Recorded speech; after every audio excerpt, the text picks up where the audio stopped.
It had taken Enron 16 years to go from about 10 billion of assets to 65 billion of assets.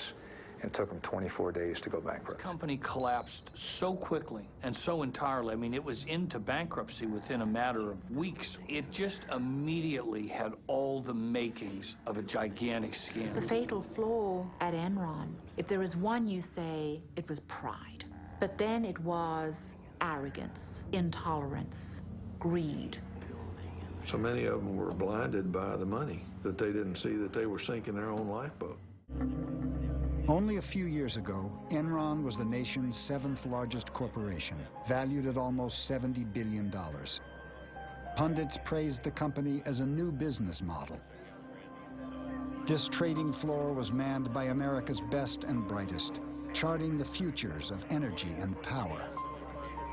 And high above each with a private staircase, Ken Lay and Jeff Skilling had built their own plush staterooms. They were known as the smartest guys in the room, captains of a ship too powerful to ever go down.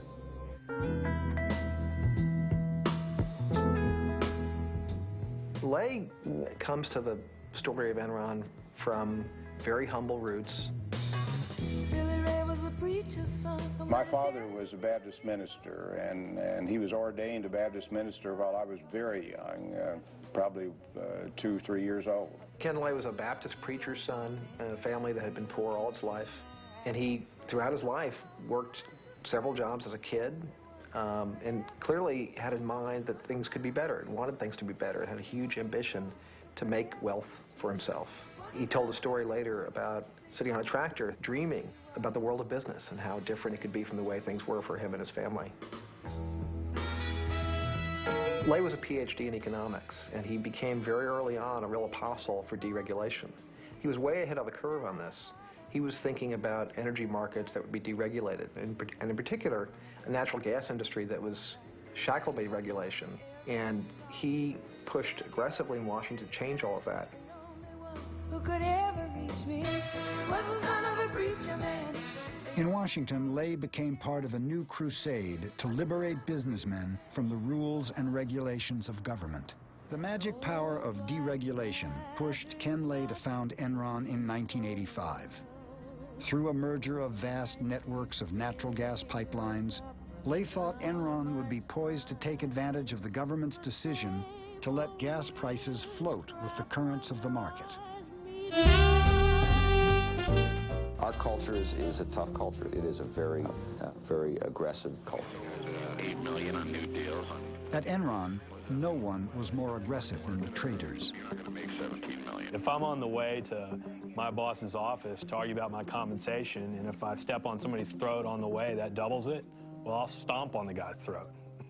You know, that's how people work. Is that your $4.5 million? On the trading side, we got to be the biggest, baddest house in town. And by necessity, if you wanted to be in the market, you had to deal with Enron.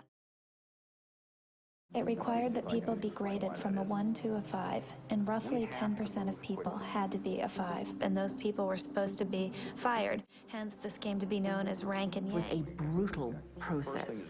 The ability for a 25-year-old to go in and to be reviewed and to be superior, and as a consequence, get a $5 million bonus, I don't think that's repeated in many places in corporate America. Did you convert stock worth $66 million? I don't know, but I don't. Would that be surprising to you to learn that you did that? No, that would not be surprising. Mr. Fasto got only $30 million in stock proceeds from Enron, but he took another $30 million out with his side deals. I think there was just an immediate sense of outrage at Lay and Skilling and Fastow when people realized how much they had profited and how completely artificial the appearance of this company had been. News of shredding at Enron raised more questions. What answers were lost in the torn documents? 20,000 employees had lost their jobs. $2 billion in pensions and retirement funds had disappeared. Was Enron the work of a few bad men, or the dark shadow of the American dream?